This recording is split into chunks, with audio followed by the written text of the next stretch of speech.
Imagine a world teetering on the brink, where the rules of engagement are failing, and the enemy seems unstoppable. A world where the sheer audacity of one man, driven by an unimaginable personal torment, shatters every convention, defies every order, and ultimately unleashes a weapon so devastating it redefines the very nature of warfare. This isn't just a forgotten footnote in history. It's a raw, visceral tale of innovation born from the fires of desperation. A story that proves sometimes, to win a war, you have to break every single rule. Picture this. Early March 1943. The stifling humidity of Papua New Guinea clings to everything, thick and oppressive. Captain Paul Irvin Gunn, a man whose hands tell tales of 2 decades spent inside the guts of flying machines, stares intently at a B-25 Mitchell bomber. But this isn't just any bomber. This aircraft is a phantom, a defiant aberration. It shouldn't exist. According to every official manual, every painstakingly written regulation, this machine is an illegal experiment. His commanding officer hadn't greenlit it. Not officially, anyway. But here it stands. 8 menacing 50-caliber machine guns protruding from where a bombardier's delicate glass nose should have been. The sleek, precision bombing instrument, designed for the sterile elegance of high-altitude warfare, has been brutally, brilliantly transformed into something else entirely. Something terrifying. A ship killer. A destroyer of commerce, a gamble that would either deliver the Pacific theater from the jaws of defeat or earn Gunn a swift, irreversible court-martial.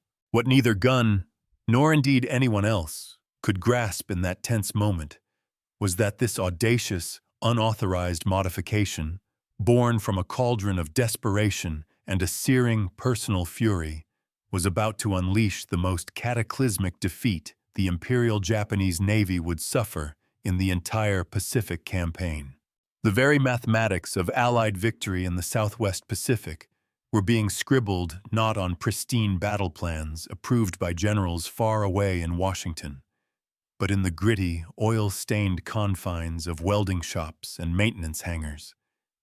They were being forged by a 43-year-old maverick, a man fighting his own private war. A war that resonated with a depth of pain and purpose few could comprehend. To understand this seismic shift, this moment of defiant genius, we have to journey back 2 years to a world that was about to be irrevocably shattered. December 8th, 1941, Manila time. For Paul Irvin Gunn, known to absolutely no one as Pappy yet, that morning began with a sickening spectacle at Nichols Field. He watched, helpless, as Japanese bombers, with chilling, almost surgical precision, systematically obliterated the American air forces in the Philippines. Gunn wasn't a military man in that moment.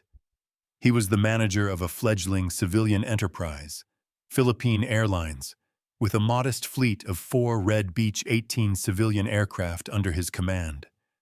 A quiet, orderly life, built on the steady hum of piston engines and the careful logistics of commercial flight. Within hours, the world he knew evaporated. Major General Louis Brereton, witnessing the unfolding disaster, commandeered Gunn's aircraft and, with an act of wartime expediency, commissioned him as a captain in the Army Air Force. What should have been a brief, temporary service, a patriotic interlude in a civilian career, rapidly spiraled into a grueling 3-year odyssey. An odyssey steeped in relentless innovation, fueled by an insatiable thirst for revenge, and punctuated by a technological revolution that would alter the course of the war. Gunn was 42, an age when many contemplate slowing down, consolidating. But his past was anything but ordinary. He was a former Navy Chief Petty Officer, a man who had dedicated 2 decades of his life to naval aviation as an enlisted airman before retiring in December 1939. He learned to fly in the Roaring Twenties, soared with the legendary Top Hatters Fighter Squadron, and instructed budding aviators at Pensacola Naval Air Station. He knew aircraft not from the sterile diagrams of textbooks, but from the visceral reality of 20 years of hands-on experience, building them, flying them, pushing them to their limits, and occasionally, with a wry grimace, crashing them. He understood their every groan, every shudder, every whispered secret of aerodynamics and mechanics. But on that devastating December morning, all that deep technical expertise felt utterly meaningless. Gunn had a far more immediate, soul-crushing problem. His wife, Clara Louise, known affectionately by everyone as Polly, and their 4 children, Paul Jr., Nathan, Connie, and Julie, were trapped in Manila. As Japanese forces tightened their suffocating grip on the city, their comfortable expatriate existence, a life of quiet stability, evaporated into thin air. The world was at war, but for Gunn, the war was now intensely, terrifyingly personal. The weeks that followed were a blur of desperate, chaotic missions. Gunn, a man driven by an invisible force, flew reconnaissance and transport sorties across the rapidly disintegrating Philippine defenses. He dodged Japanese fighters, a death-defying dance in the sky. He survived being shot down over the unforgiving jungle, miraculously walking out to safety, only to immediately clamber into another aircraft, fueled by an unyielding resolve. On one mission, a stark testament to his skill and raw courage, he earned a Distinguished Flying Cross. He piloted an unarmed transport into Bataan, delivering critical medical supplies to besieged American troops, navigating through Japanese-controlled airspace with nothing but sheer audacity and an intimate understanding of the skies. Each flight was a desperate prayer, a silent plea to a distant fate that he might yet reach his family. But fate, in its cruelest form, intervened. On Christmas Eve, 1941, Gunn received his orders: evacuate key personnel to Australia. He drained his military pay, borrowed every last dollar he could from his fellow officers, a desperate fund to secure his family's escape. He waited, his heart a drumbeat of anxiety, for them to reach the airfield. But the Japanese advance was a relentless, merciless tide. Too swift, too absolute. His family couldn't make it. In that gut-wrenching moment, Paul Gunn faced an impossible, truly agonizing choice: abandon his family or disobey direct orders, risking court-martial, potentially death or capture, and leaving countless others without critical transport. He flew to Australia because orders were orders, because the war, he told himself, was bigger than one family, because staying meant certain capture, or worse. The weight of that decision, the hollow ache of it, would haunt him, shape him, and ultimately define his path forward. Weeks later, on January 20th, 1942, the news he dreaded arrived, shattering his already fragile resolve. Polly and the children, along with thousands of other enemy civilians, had been rounded up by Japanese forces and confined to the University of Santo Tomas, a once proud academic institution now transformed into a brutal internment camp. Something broke inside Paul Gunn at that moment. The man who continued fighting was not the same person who had left Manila on Christmas Eve. He had left behind his wife and 4 children in the hands of an enemy notorious for its brutality, for whom compassion was a foreign concept. Every single day they languished in that camp was a day Gunn couldn't protect them, a day he imagined their suffering, a day his soul screamed for justice. He was powerless to save them directly, to pluck them from their nightmare. But he could fight. He could end the war faster. If he couldn't shield them from the enemy's grasp, he would become the enemy's undoing. He would destroy every ship, every aircraft, every fragile supply line, that sustained Japanese forces in the Philippines, that kept them entrenched and powerful. This wasn't official policy. This wasn't a strategic directive from high command. This was vengeance, pure and unadulterated, disguised as military innovation. This was a father's fury, channeled into a deadly purpose. Meanwhile, the broader war effort in the Southwest Pacific was teetering on the precipice of disaster. When Major General George C. Kenney arrived in Brisbane in late July 1942 to assume command of the Allied Air Force's Southwest Pacific area, he found a catastrophe. His predecessor had been relieved in disgrace. Morale among the airmen was abysmal, a toxic mix of frustration and despair. Equipment was woefully inadequate, outdated, and insufficient. The Japanese, arrogant in their supremacy, controlled the skies over New Guinea, and their shadow stretched ominously towards Australia itself. General Douglas MacArthur, the theater commander, made his lack of confidence in his air forces abundantly, almost gleefully, clear. The air arm, he believed, was a broken reed. Kenney, 53 years old, was no ordinary general. He was a World War I fighter ace, a veteran of dogfights with 2 confirmed kills and a Silver Star. He had taught at the Air Corps Tactical School, a crucible of strategic thought, and was renowned for his unconventional, even radical, thinking.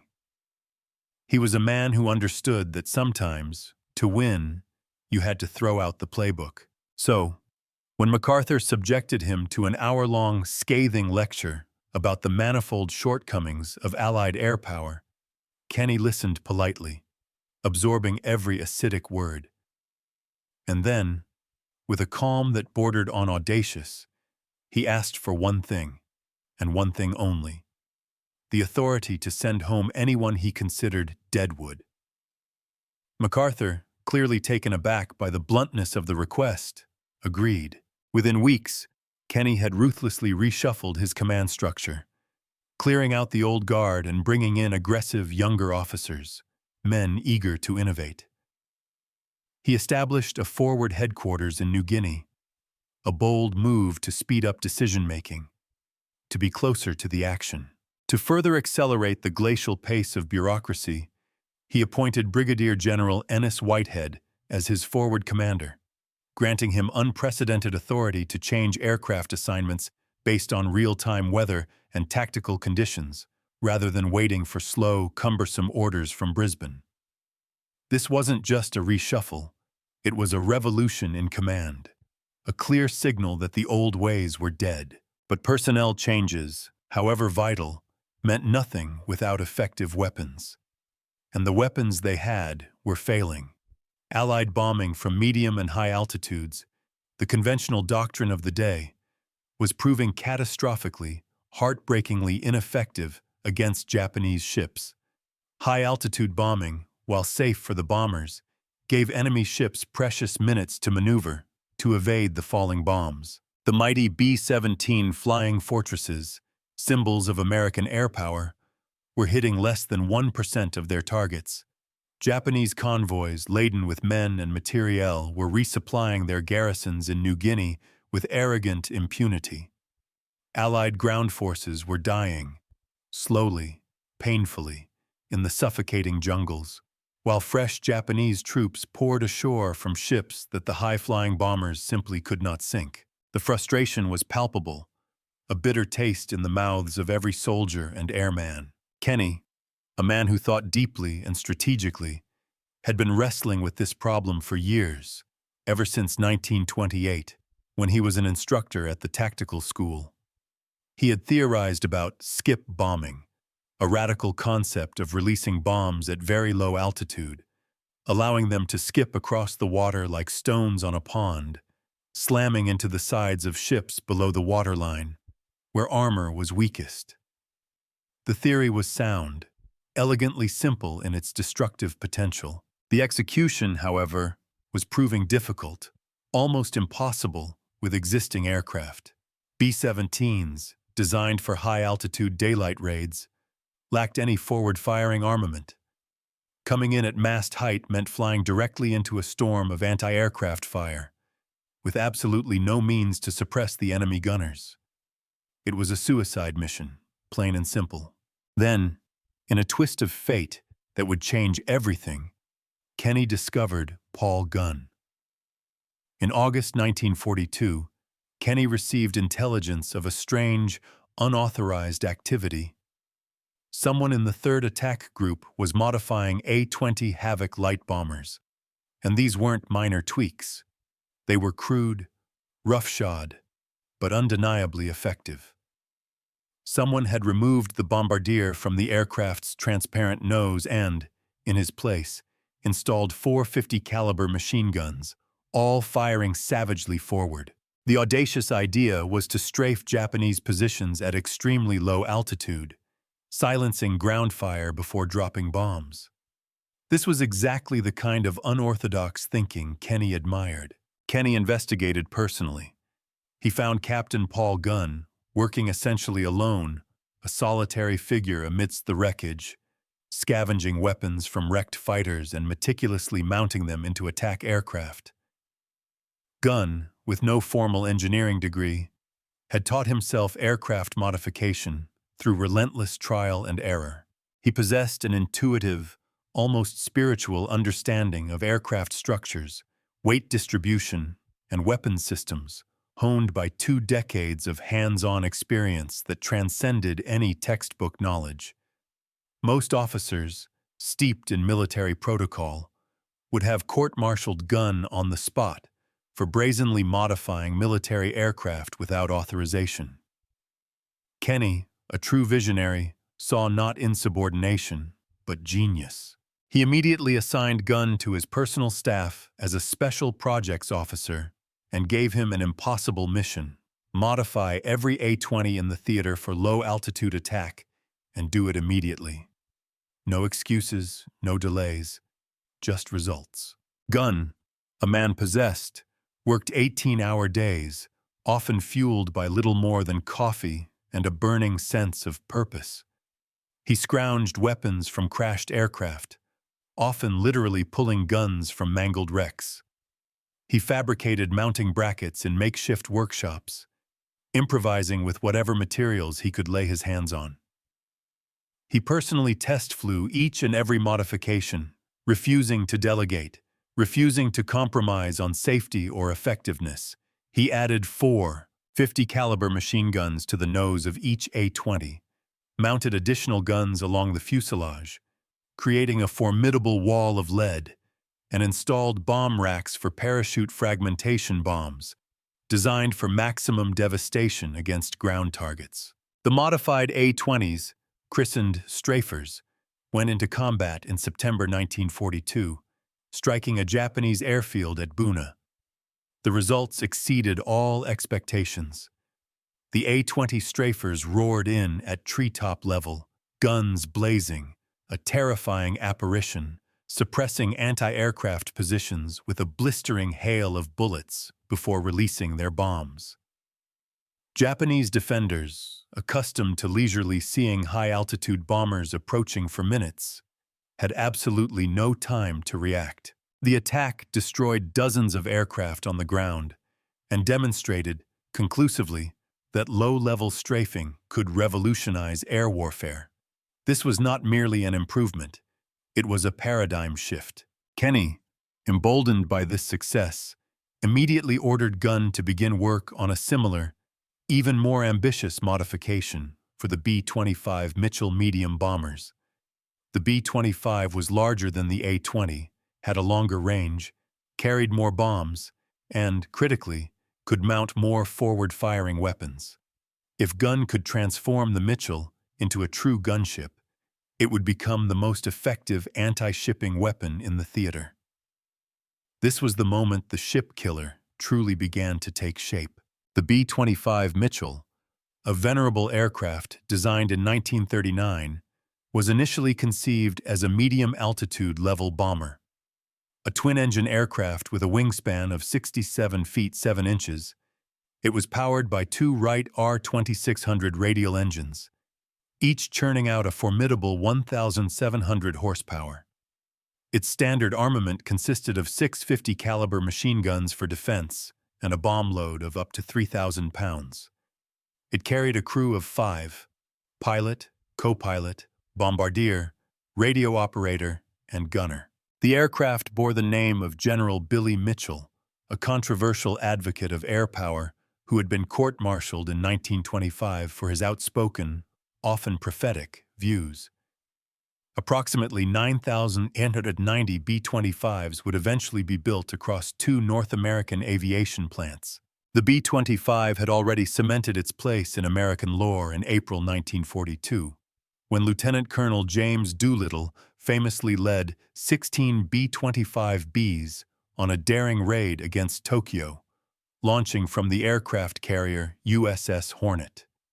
While the raid inflicted minimal physical damage, its psychological impact was immeasurable, providing an enormous morale boost to Americans still reeling from the shock of Pearl Harbor. Crucially, it forced Japan to retain precious fighter aircraft at home to defend the mainland, rather than deploying them to the front lines. But despite this moment of glory, the B-25's primary role remained medium-altitude bombing, a mission at which, ironically, it was proving frustratingly ineffective against moving ships. Gunn looked at the B-25, not as a conventional bomber, but as a blank canvas, a vessel of untapped potential that no one else seemed to recognize. He saw its spacious nose section, large enough to mount multiple heavy machine guns. He noted its twin-engine design, offering crucial redundancy. Losing one engine wouldn't doom the aircraft. Its sturdy construction, he knew from years of experience, could absorb punishment, making it resilient in the chaotic maw of low-altitude combat.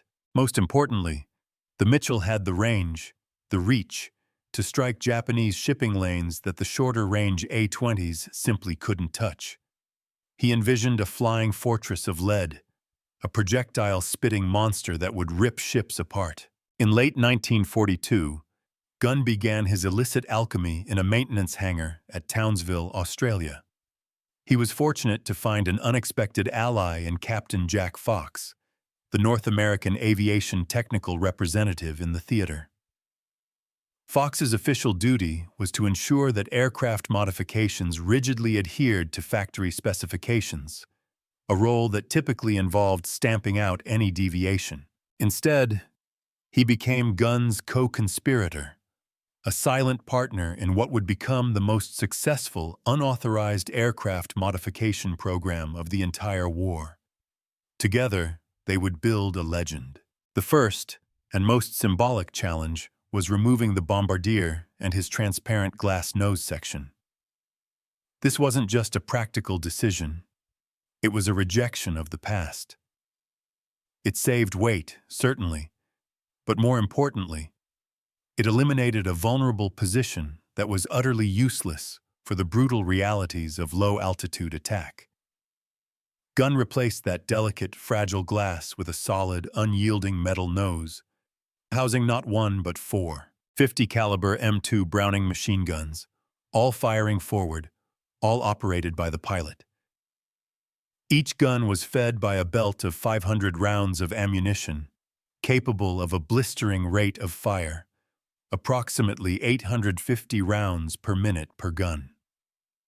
This meant the pilot, with a single squeeze of the trigger, could unleash a storm of lead, a relentless torrent of metal that would shred any target in seconds. But 4 guns were not enough for Gunn's vision of overwhelming firepower. He added 2 more 50-caliber guns in distinctive cheek blisters on either side of the forward fuselage, just below and behind the cockpit. These package guns extended slightly beyond the propeller arc, cleverly allowing them to fire without their bullets slicing through the propeller disc. Fixed and firing forward, they augmented the pilot's already formidable firepower. Then, Gunn made a truly radical decision, a stroke of genius that defied all conventional thought. The B-25 had a dorsal turret, usually positioned behind the cockpit. housing twin 50 caliber guns. This turret was designed to rotate, providing defensive fire against attacks from above and behind. Gunn locked this turret, immovably, in the forward-firing position. This simple act added 2 more guns to the pilot's arsenal. The co-pilot could now operate these guns using a sight in the cockpit, or, with a master trigger, the pilot could unleash the combined, terrifying power of all 8 weapons simultaneously. Now, the modified B-25 bristled with 8 forward-firing 50 caliber machine guns, delivering approximately 180 pounds of projectiles per second. To put that into terrifying perspective, a single P-51 Mustang fighter, the darling of the skies, carried 6 50 caliber guns. Gunn's modified B-25 possessed the forward firepower of more than one fighter aircraft, concentrated in a platform that also carried 2,000 pounds of bombs. It wasn't just a bomber. It was a flying battering ram, a lead-spitting dragon. These radical modifications, however, created significant engineering challenges. Adding so much weight to the nose section shifted the aircraft's center of gravity drastically forward, making it dangerously nose-heavy and difficult to control, particularly for an already demanding low-altitude flight profile. Gunn, with his intuitive understanding of aircraft, compensated by repositioning other equipment further aft and adding ballast to the tail section. A delicate dance of weight and balance. The enormous recoil from 8 guns firing simultaneously created immense structural stress. Gunn reinforced the nose section with additional bracing, shoring up its internal skeleton. The guns generated tremendous heat and smoke, filling the cockpit with acrid fumes. Gunn engineered ventilation systems and meticulously relocated ammunition storage to mitigate the risk of catastrophic fires. Most critically, Gunn had to solve the problem of gun harmonization. The 8 guns, positioned at different points on the aircraft, needed to converge their fire at a specific, precise point in front of the aircraft, typically between 200 and 400 yards. If the guns weren't perfectly aligned, bullets would spray erratically, everywhere except the target. Gunn developed a painstaking ground testing procedure, using targets placed at carefully measured distances. He personally adjusted each gun mount, minute by minute, until all 8 weapons converged with deadly precision. He test-fired the guns himself, making those tiny, critical adjustments, refusing to sign off on any aircraft until it met his uncompromising standards. This was not mass production. This was bespoke craftsmanship of destruction. The entire modification process, working around the clock, took approximately 2 weeks per aircraft. Gunn, ever the pragmatist, trained maintenance crews to perform the work, establishing a lean, efficient production line technique in the midst of a war zone. By December 1942, he had modified enough B-25s to equip the 91st Bombardment Squadron. The squadron needed a commander who not only understood low-altitude attack, but was also utterly fearless in violating conventional bombing doctrine. Kenny selected Major Ed Lana, a pilot who had risen from first lieutenant to major in mere weeks, a testament to his aggressive leadership and combat prowess. Lana had already demonstrated exceptional skill in low-level missions and had earned Kenny's absolute trust. Together, Lana and Gunn developed the tactics that would utterly transform naval warfare. The modified B-25s would approach Japanese ships at extremely low altitude, sometimes as low as 50 feet above the churning water, flying at maximum speed, approximately 300 miles per hour. At this terrifying altitude and speed, they were virtually impossible for ship gunners to track. The closing speed was too fast for manual aim, the aircraft appearing and vanishing before gunners could even adjust their sights. As the B-25s roared in, Pilots would open fire with all 8 forward guns at a range of approximately 1,000 yards. A blistering, sustained stream of fire walking into the target ship.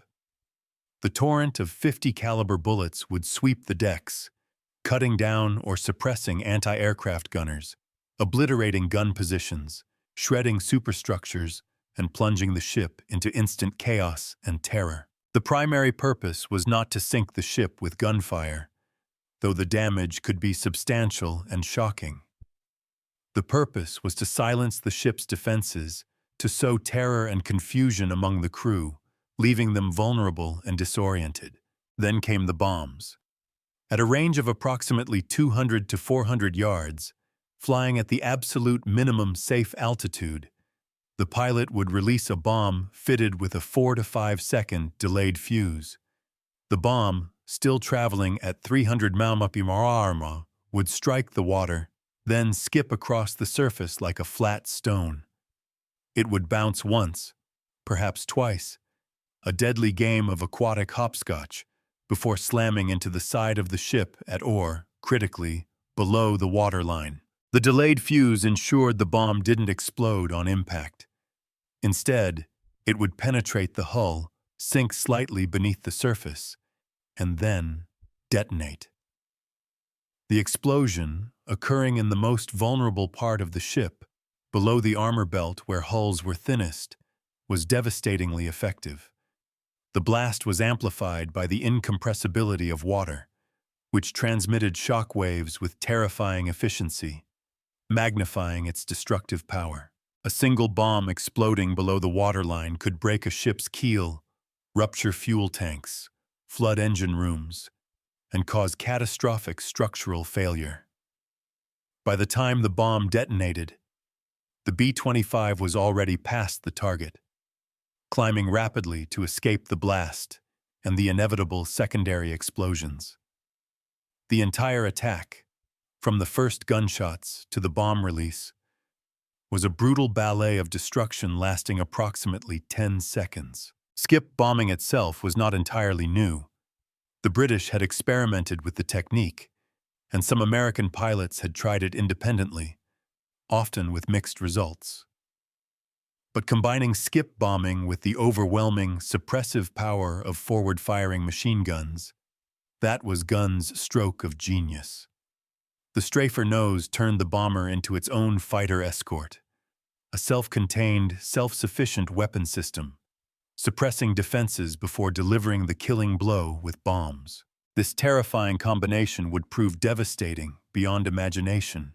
While Gunn was feverishly modifying aircraft, Allied intelligence was diligently, quietly, monitoring Japanese naval movements.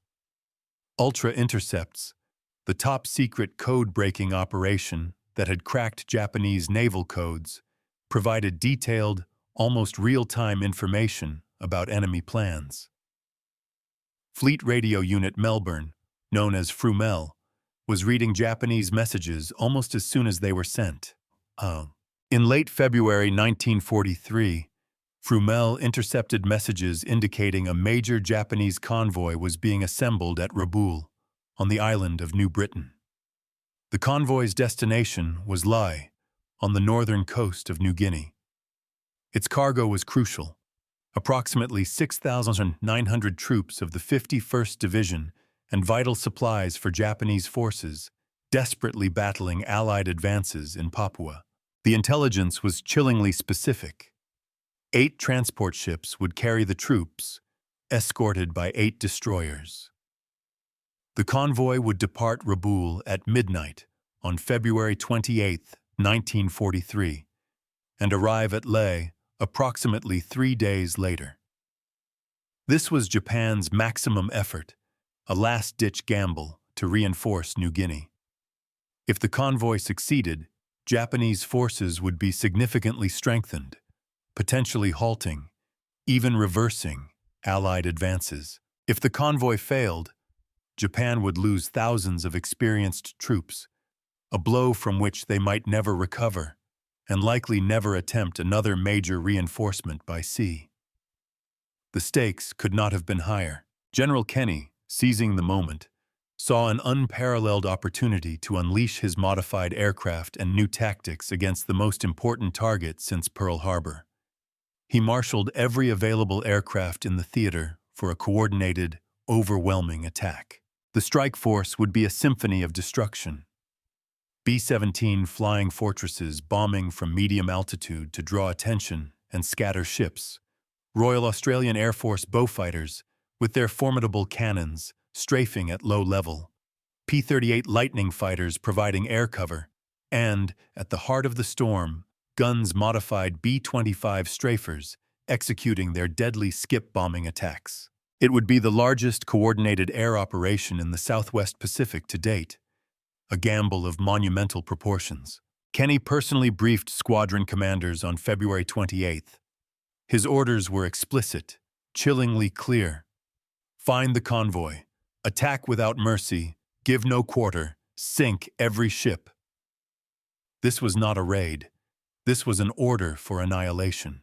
At midnight on February 28, 1943, the Japanese convoy departed Simpson Harbor at Rabaul, slipping into the dark, churning waters. Rear Admiral Masatami Kimura commanded the convoy from his destroyer, the Shirayuki. The 8 cargo transports, the Kiyokawa Maru, Kembu Maru, Teiyo Maru, Nojima Maru, Ayo Maru, Ta Maru, Shini Maru, and Oigawa Maru, were laden with their human cargo and vital supplies. 8 destroyers provided escort. The Shirayuki, Asashio, Arashio, Tokitsukaze, Yukikaze, Uranami, Shikinami, and Asagumo. Approximately 100 Japanese Zero fighters, the pride of their air force, would fly air cover during the voyage, a formidable defensive screen. This was the strongest force Japan had ever assembled for a resupply mission, a testament to its strategic importance. Kimura expected to lose ships. Every previous convoy to New Guinea had suffered losses, but Japanese commanders believed enough ships would survive to deliver the troops. They were catastrophically wrong. The convoy was first spotted that afternoon by a lone B-24 Liberator on patrol. The crew, with bated breath, radioed the position, course, and composition. Kenny's command immediately launched reconnaissance aircraft to track the convoy, a relentless electronic shadow. Weather initially favored the Japanese. 2 tropical storms swept through the area, providing thick cloud cover and drastically reducing visibility, a cloak of protection. Allied aircraft maintained contact, but could not attack effectively through the churning tempest. The convoy made good progress, moving at a steady 7 knots, approximately 8 miles per hour. The slow speed was dictated by the heavily loaded transports. The nimble destroyers could have made 20 knots or more, but they were tethered to the convoy's sluggish pace. By nightfall on March 1st, the Japanese had covered approximately 90 miles, roughly halfway to Leh. The weather, which Kimura initially welcomed, was deteriorating further. Poor weather meant fewer Allied aircraft, a perceived advantage.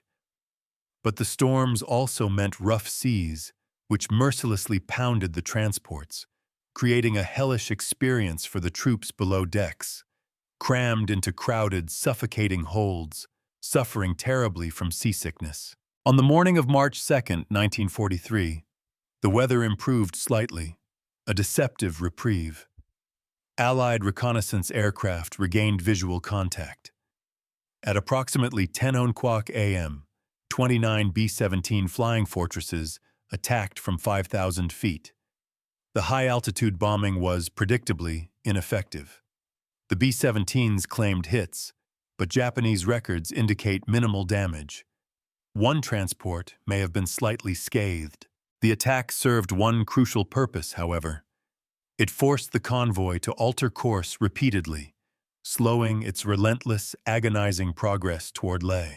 Throughout March 2nd, additional B-17 strikes continued.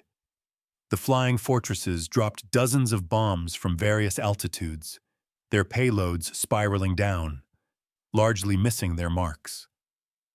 Ships maneuvered frantically, a desperate dance of evasion.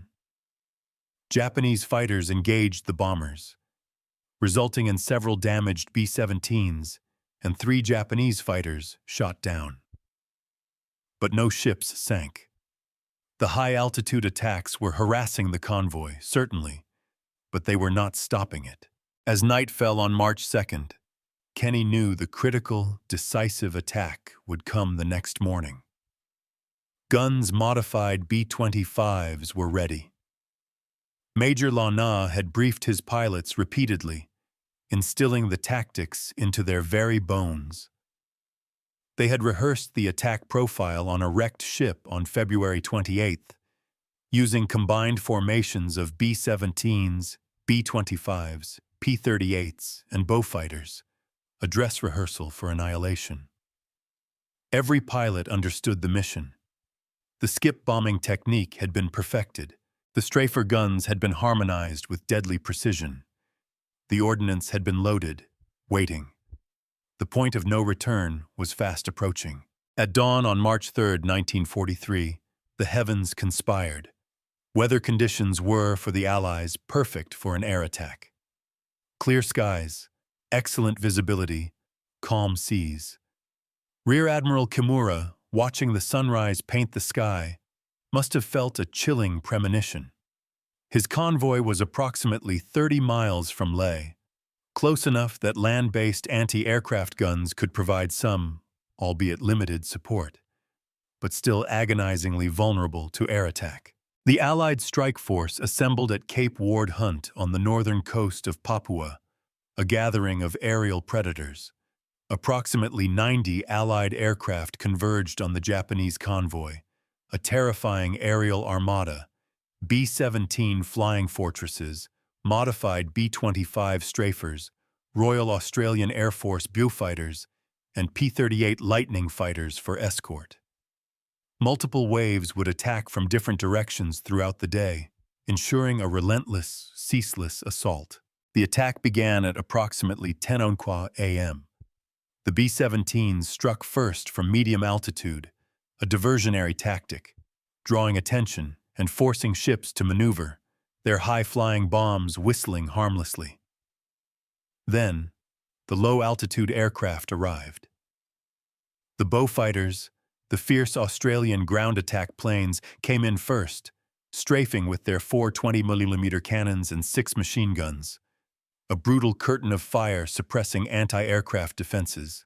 The Japanese destroyers, desperate, opened up with everything they had, but the closing speed of the attacking aircraft was simply too fast. Then, the modified B-25 Strafers arrived, and the slaughter began. Modified B-25 Strafers participated in multiple attack waves throughout the morning, a relentless, devastating assault. Imagine being on one of those Japanese transports. One moment, you're straining to track the high-flying B-17s. The next, a terrifying roar erupts, and a monstrous B-25, a dark, fast-moving shape, is suddenly there, 50 feet above the waves, its nose a nest of flashing fire. One pilot, a phantom of death, selected the transport Kyokos Maru as his target and pushed the nose down, screaming towards the ship at a mere 50 feet above the water. At 1,000 yards, he opened fire. 8 50 caliber machine guns, a combined rate of fire of 6,800 rounds per minute, 180 pounds of projectiles per second, ripped into the transport. Tracers, like angry red fingers, showed where the bullets were going. The fire walked from the bow towards the superstructure, shredding everything in its path. Sailors were cut down where they stood, their bodies flung across the deck. Anti-aircraft guns were blown apart, their crews instantly vaporized. The bridge, the nerve center of the ship, disintegrated under the impacts, a storm of flying metal fragments. Then, he released his bombs. Two 500-pound general-purpose bombs with delayed fuses dropped away, leaving a silent, deadly trail. They hit the water 200 yards from the ship, skipped once, then slammed into the hull just below the waterline amidships. The pilot pulled up and banked away, a ghost disappearing into the sky. Behind him, the bombs detonated. Two massive underwater explosions, amplified by the water's unforgiving embrace, ripped the bottom out of Kyokos Maru. The transport lurched violently, groaning in its death throes. Water poured into the engine room in holds, an unstoppable torrent. The ship began settling immediately, listing heavily to port. It would sink within 15 minutes, taking hundreds of lives with it. Other modified B-25s followed in successive waves, a relentless conveyor belt of destruction. Each selected a target. Each executed the same devastating attack profile. Guns blazing, bombs skipping, ships exploding. The transport Kembu Maru took multiple hits. At least 3 B-25s attacked it, their combined gunfire killing most of the crew above decks. 4 bombs struck below the waterline, puncturing its vital organs. The ship broke in half, a horrific spectacle, and sank in less than 10 minutes. The Teo Maru was strafed so heavily that fires erupted across its superstructure, turning it into a floating inferno. 2 bombs opened its hull, and the transport went down with nearly 1,000 troops still aboard, trapped in a watery grave. The Nojima Maru, a doomed vessel, tried desperately to maneuver, but it was too slow, too cumbersome. A B-25 Strafer raked it from stern to bow, then put 2 bombs into its engine room. The ship lost power, steam hissing from ruptured pipes, and began taking on water. It would sink later in the day, a testament to its brutal punishment. The bowfighters and remaining B-25s then turned their attention to the destroyers, the guardians of the convoy. The destroyer Shirayuki, Admiral Kimura's flagship, was hit by a devastating strafing run that killed almost everyone on the bridge, including Kimura, who was gravely wounded.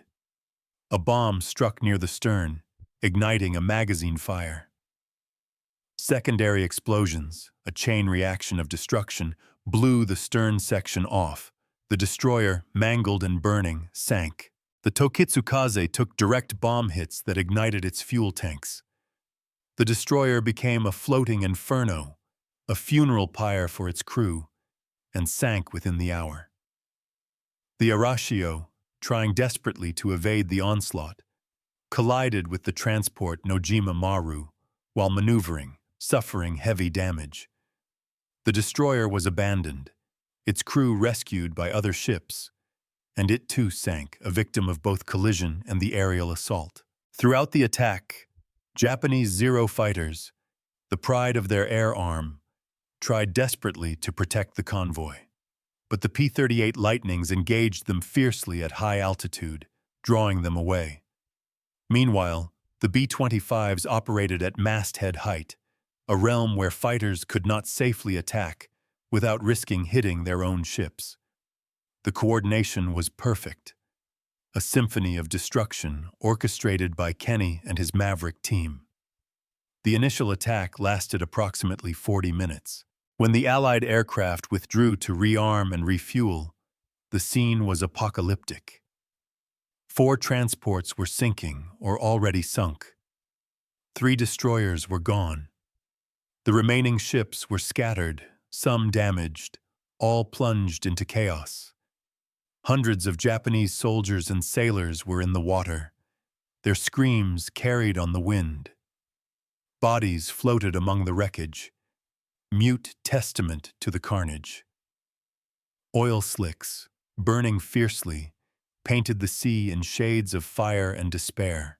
Now, that afternoon, Allied aircraft returned for additional, methodical strikes. Modified B-25s found the surviving ships, limping desperately toward Lai. The attacks were merciless, surgical. Each ship was targeted individually. The Strafer B-25s came in low, guns blazing, bombs skipping. More transports sank. The destroyer Asashio, already damaged, took more bombs and slowly went under, vanishing beneath the waves. By nightfall on March 3rd, the unimaginable had happened. All 8 transports and 4 of the 8 destroyers had been sunk. Approximately 3,000 Japanese soldiers and sailors were dead or drowning, swallowed by the sea. Another 20,700 would eventually be rescued by the 4 surviving destroyers and by submarines sent from Rabaul, but many were wounded, traumatized, without weapons or equipment. Of the 6,900 troops originally embarked, more than 5,700 were casualties. The convoy, Japan's desperate gamble, had been utterly annihilated. Allied losses, in stark contrast, were remarkably light. 1 B-17 Flying Fortress was shot down. 3 P-38 fighters were lost in combat. 13 aircrew were killed. Compared to the Japanese losses, it was barely a skirmish, a minor footnote in a monumental victory. The Battle of the Bismarck Sea, as it came to be known, represented a seismic turning point in the Pacific War. It demonstrated conclusively that land-based aircraft, when properly equipped and skillfully employed, could destroy a heavily escorted naval convoy with devastating efficiency. It proved, beyond a shadow of a doubt, the effectiveness of skip bombing when combined with overwhelming forward firepower. It validated every single, unauthorized modification Paul Gunn had made to the B-25. Most importantly, it convinced Japan, definitively, that resupplying garrisons by sea in the Southwest Pacific was no longer feasible, no longer a viable strategy. Never again would Japan attempt a major convoy to New Guinea. Japanese forces there, cut off, isolated, would slowly starve and wither as supplies dwindled to nothing. Their fate was sealed. General MacArthur, in a communiqué typical of wartime propaganda, issued a statement claiming 22 ships sunk, including 3 cruisers and 7 destroyers, and over 12,000 troops killed. The actual numbers were lower, but still devastating enough to be a crushing defeat. The exaggerations were, of course, a common tool of wartime morale boosting. What truly mattered was the strategic impact. Kenny had proven his audacious concepts worked. Skip bombing was viable. Modified bombers were effective. Low-altitude attacks could succeed despite heavy defenses. Paul Gunn, watching from Australia as the reports poured in, must have felt a grim, hollow satisfaction. His modifications had destroyed an entire Japanese convoy. His aircraft had killed thousands of enemy troops, an act of brutal, clinical vengeance. But his family was still imprisoned in Santo Tomas, and the war, the personal war that burned in his soul, was far from over. The success of the Battle of the Bismarck Sea led to an immediate and dramatic expansion of the modification program. Kenny ordered all available B-25s in the theater to be converted to the Strafer configuration. Gunn, a man possessed by his purpose, worked even harder, training additional crews, refining techniques, and ramping up production. By mid-1943, most B-25s in the Southwest Pacific had been modified. North American Aviation, the aircraft's manufacturer, couldn't ignore the battlefield results. Company representatives visited Gunn's makeshift workshops, meticulously examined his unauthorized modifications, and requested detailed specifications. The company, a bastion of conventional engineering, wanted to incorporate Gunn's battlefield innovations into factory production, a testament to his undeniable genius. Gunn was promoted to major and sent back to the United States to collaborate with North American Aviation at their Inglewood and Kansas City plants. He spent several intense months in 1943 and early 1944 working with civilian engineers, designing factory-produced Strafer versions of the B-25.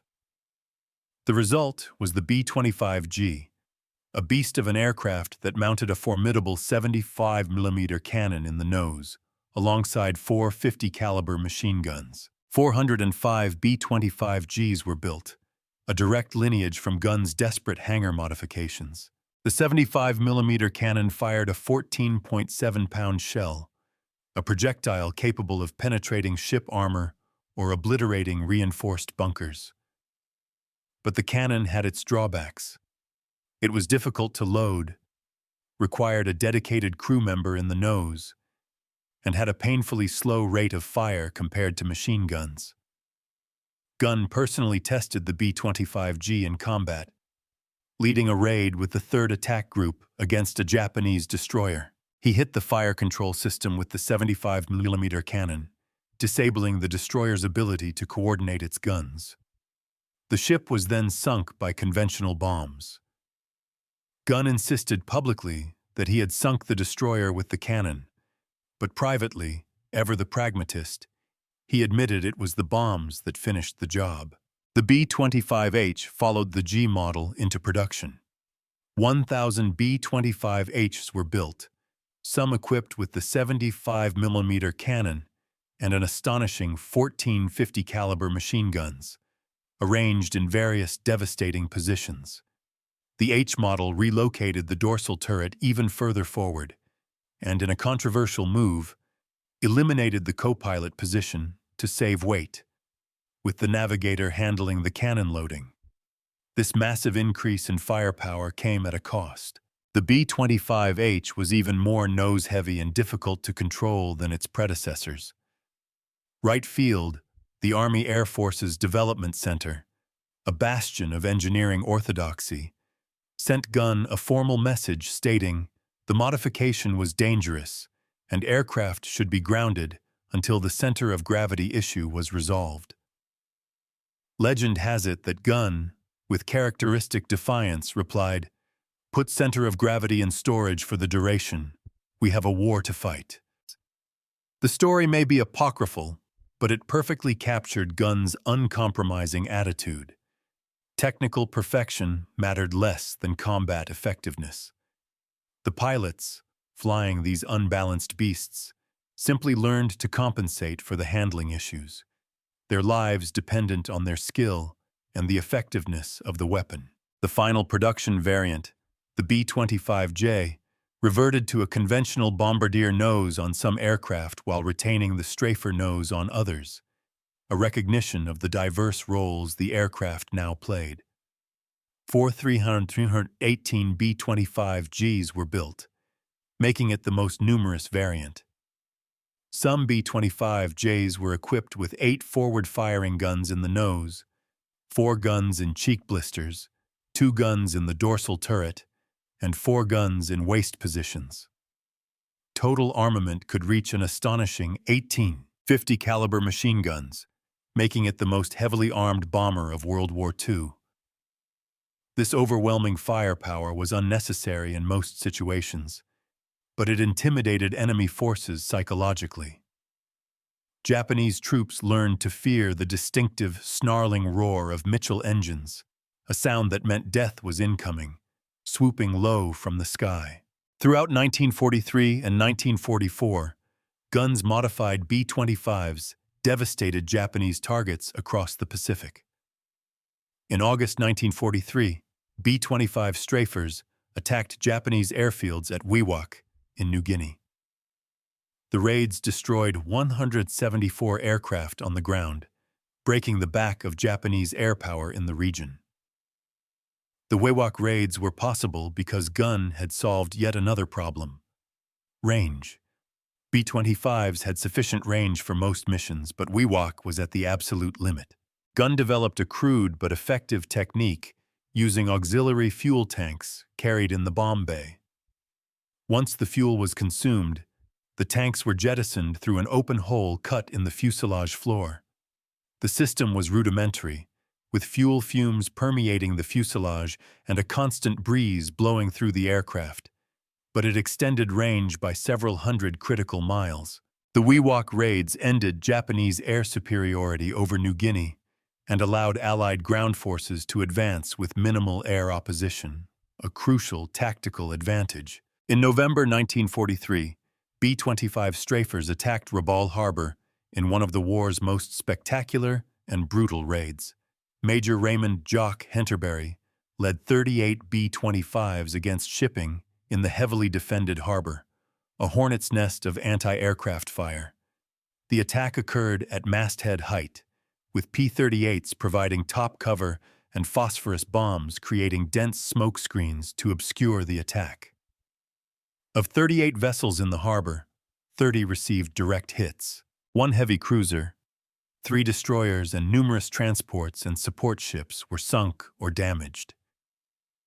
The raid paralyzed Rabaul as a forward base and demonstrated, definitively, that even the strongest Japanese positions were vulnerable to the relentless, low-level assault of modified B-25s. In the Philippines campaign of 1944, B-25 Strafers provided vital close air support for ground forces, destroyed Japanese supply lines, and attacked shipping throughout the archipelago. The aircraft became known among the terrified Japanese as the Bat out of Hell, because attacks came so fast and low that defenders had absolutely no time to react. Gunn's modified B-25s were not the only weapons winning the Pacific War. Victory required a monumental, global effort, but they were, undeniably, among the most effective. They destroyed hundreds of ships, thousands of aircraft on the ground, and killed tens of thousands of enemy troops. They enabled MacArthur's island-hopping strategy by isolating Japanese garrisons from desperately needed resupply. They gave Allied forces the air superiority that made amphibious landings possible, a critical component of victory. Gunn's personal war, however, continued throughout this period, an agonizing, silent torment. His family remained imprisoned at Santo Tomas. Letters, occasionally, reached him through the Red Cross, a lifeline across enemy lines, but communication was sporadic and heavily censored. He knew conditions in the camp were deteriorating.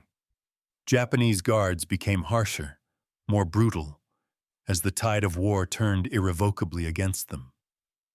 Food became scarce. Disease spread like wildfire through the crowded confines.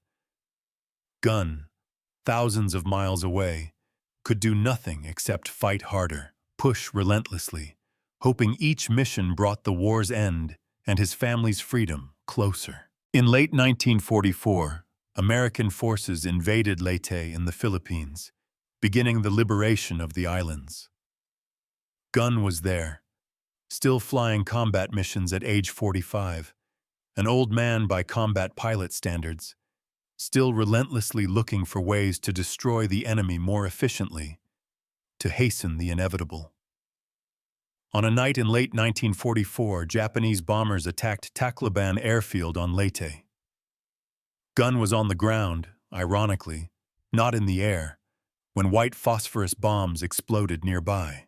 Fragments tore into his shoulder, causing massive damage. The wound was severe, rendering his right arm useless, a white-hot agony pulsing through him. He was evacuated to Australia for treatment, destined to spend months in agonizing recovery. The wound ended Gunn's combat flying career, a cruel twist of fate.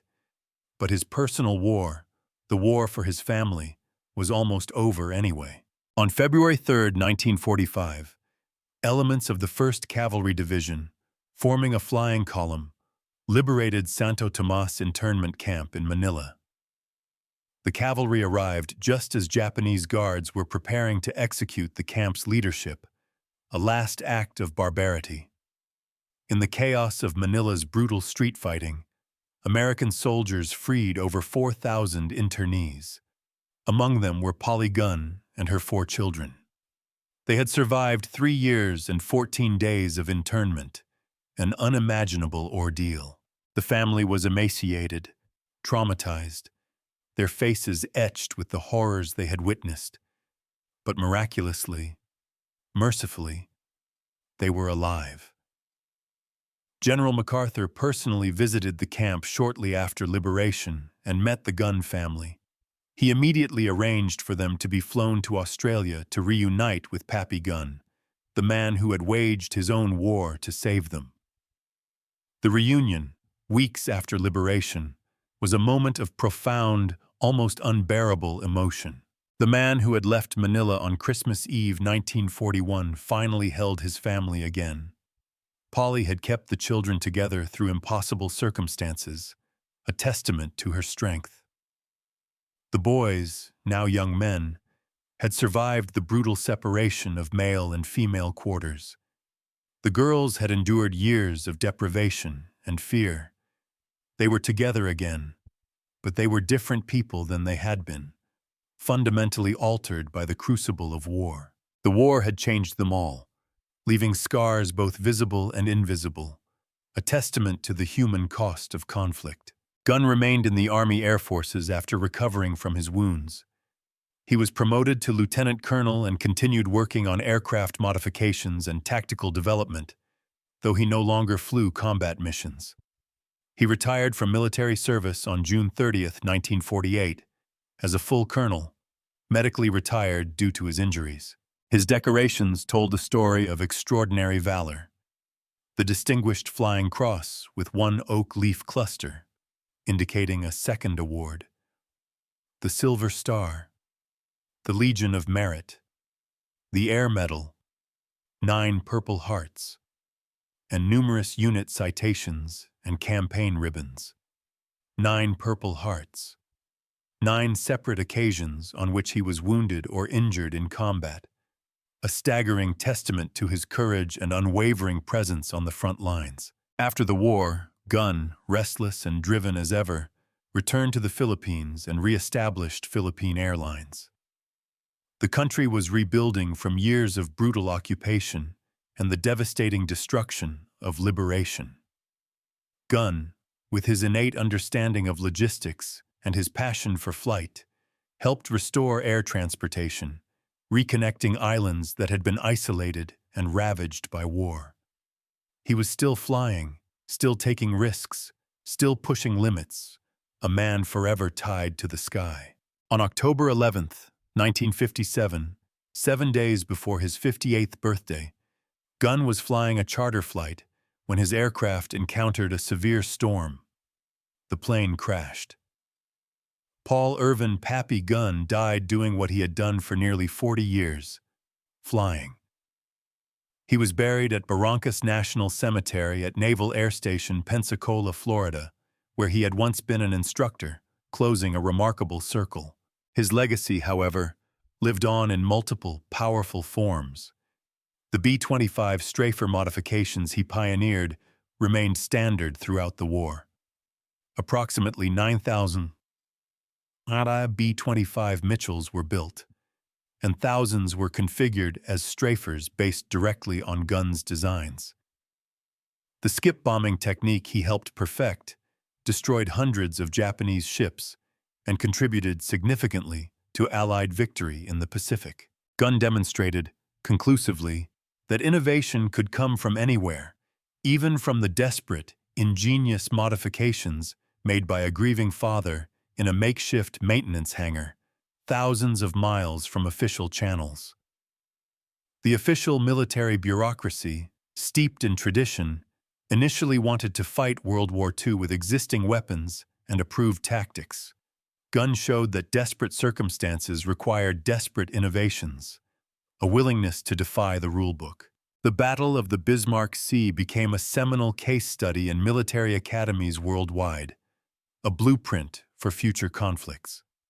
The precise combination of superior intelligence, meticulous coordination, new weapons, and revolutionary tactics achieved a complete victory at minimal cost.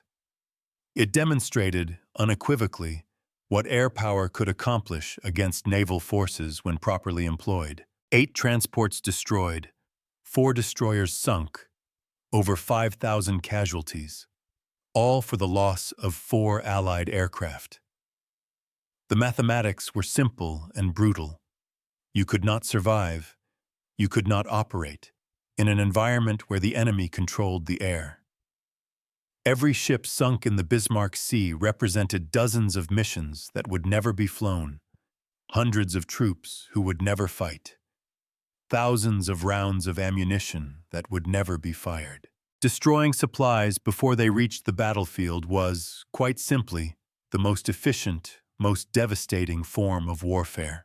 The modified B-25 became the weapon system that made this possible. It could range hundreds of miles to find ships, suppress their defenses with overwhelming firepower, destroy them with precision skip-bombing attacks, and return to base, ready for another mission. One B-25 Strafer could accomplish what previously required coordinated attacks by multiple aircraft types, a testament to its transformative power. Japan learned the lesson too late. After the Bismarck Sea disaster, Japanese commanders knew, with chilling certainty, that they could no longer move large convoys in daylight within range of Allied air bases. They switched to nighttime movements, used submarines for critical supplies, and increasingly relied on small, agile barge traffic that could hide in coastal waters during the day. These measures reduced, but did not eliminate losses. B-25 Strafers hunted barges with the same ruthless efficiency they hunted ships. Night-flying B-25s, equipped with radar, found convoys even in darkness. There was no safe time, no safe method, no safe place for Japanese logistics in the Southwest Pacific. The stranglehold tightened month by month until Japanese garrisons were effectively isolated, left to slowly wither. In New Guinea, in the Philippines, throughout the Pacific Islands, Japanese troops fought on with dwindling supplies and no hope of reinforcement. They were brave, tenacious, and utterly, irrevocably doomed. Air superiority, achieved by mavericks and weapons like the modified B-25, made their courage irrelevant. By 1945, the modified B-25 had become the standard anti-shipping weapon in the Pacific. The aircraft evolved with the B-25G, H, and J variants incorporating increasingly heavy armament, but the basic concept remained Gunn's original innovation. A medium bomber converted into a flying gun platform that could suppress defenses and deliver devastating attacks at minimum altitude. When the war ended in August 1945, modified B-25s were still flying combat missions. They were among the aircraft that escorted the Japanese surrender delegation from Japan to Manila in mid-August. It was a fitting, poignant symmetry that the aircraft that had done so much to defeat Japan would witness its ultimate surrender. Post-war analysis by both American and Japanese historians confirmed the profound significance of Gunn's innovations. Japanese naval officers stated, with stark honesty, that after the Battle of the Bismarck Sea, they knew they could not safely operate in waters within range of Allied air bases. The psychological impact was as important as the physical destruction. Convoy commanders knew that low-flying bombers could appear without warning and destroy entire formations before defenses could even respond. Modified B-25s had created a new type of warfare, a terrifying blend where medium bombers hunted ships with the stealthy efficiency of submarines and the devastating firepower of cruisers. The implications extended far beyond the Pacific War. Post-war air forces worldwide studied the lessons of skip bombing and forward-firing armament. The very concept of the gunship, an aircraft designed primarily for gun attack rather than traditional bombing, became standard in many air forces. The AC-47, AC-119, and AC-130 gunships used in Vietnam and subsequent conflicts were direct conceptual descendants of Gunn's modified B-25s, flying fortresses of lead designed to devastate ground targets from above. Of the 9,890 B-25s built during World War II, over 100 survive today, most in the United States. Many are meticulously maintained in flying condition, appearing at air shows where crowds marvel at their size, their distinctive sound, and their rich history. The unforgettable roar of those Wright R-2600 engines, a sound that once struck terror into the hearts of enemy sailors, now fills the sky with a powerful echo of the past. The sight of a B-25 banking low over an airfield, just as they did over Japanese ships, reminds observers of what these magnificent aircraft accomplished. Several flying B-25s are even configured as strafers, complete with forward-firing guns in the nose. When these guns are fired during demonstrations, using blank ammunition, the sound is overwhelming, a visceral assault. The muzzle blast is visible, a searing flash. The aircraft shudders from the recoil, a testament to the raw power it wielded. Watching a B-25 strafer demonstration gives viewers a fleeting, terrifying glimpse of what Japanese sailors experienced in the final, desperate seconds before their ships were destroyed. Museums worldwide proudly display B-25s in various configurations, each aircraft telling a powerful story of innovation, desperation, and ultimate victory. In 1959, General George Kenney, by then retired, published The Saga of Pappy Gunn, a biography of the man whose innovations had fundamentally changed the war. Kenney wanted to ensure Gunn's extraordinary contributions were not forgotten, that his legacy resonated through history. The book detailed Gunn's modifications, his harrowing combat missions, and, crucially, his profound personal war to free his family. Kenney wrote that Gunn was one of the most important individuals in the Pacific War, a man whose unauthorized actions, his sheer, unyielding defiance, had saved thousands of Allied lives and demonstrably shortened the war.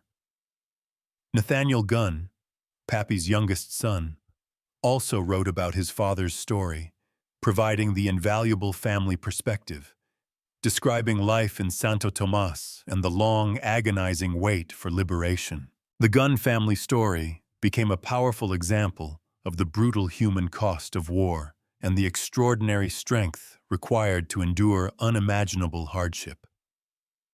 In 1975, the United States Air Force posthumously honored Gunn by naming a training facility after him.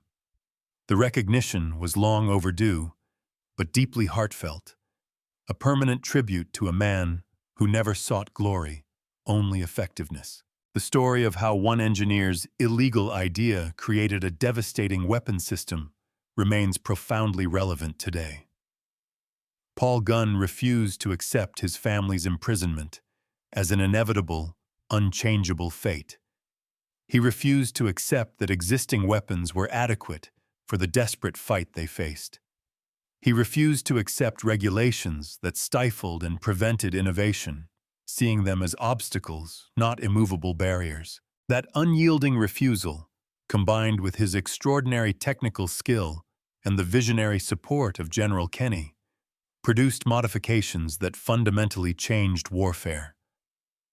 The B-25 Strafer destroyed hundreds of Japanese ships, killed thousands of enemy troops, and contributed significantly, indelibly, to Allied victory in the Pacific. What can we take from this incredible saga? That innovation, true disruptive innovation, can come from the most unexpected sources, often succeeding through the most unorthodox methods. That the desperation of a crisis can forge solutions that conventional thinking would deem impossible. That sometimes the greatest leaps forward are made by individuals who dare to challenge the status quo, who are willing to break the rules for a higher purpose. The modified B-25 was not the only weapon that won World War II. That victory required the collective contributions from millions of people using thousands of weapons over 4 long years of global conflict. But the modified B-25 achieved effects disproportionate to its numbers, leaving an indelible mark on history. This aircraft represented what was truly possible when necessity, a burning, absolute necessity, met opportunity. When personal motivation, a father's fierce, protective love, aligned perfectly with military requirements. When one man, driven by an unimaginable sorrow and a blazing fury, decided that failure was simply, utterly unacceptable. The weapon was born in a makeshift maintenance hangar, forged from desperation and vengeful determination. It flew into combat at masthead height, guns blazing, bombs skipping across the water to slam into hulls and explode below the waterline, delivering death from the sky. It destroyed Japanese hopes of resupplying their forces. It shortened the war. It saved countless Allied lives. And in the end, it freed one family from 3 years of agonizing imprisonment, which for Paul Gunn was the point all along. What rules are you willing to break? What innovations are you willing to champion when the stakes are so unimaginably high? Think about that.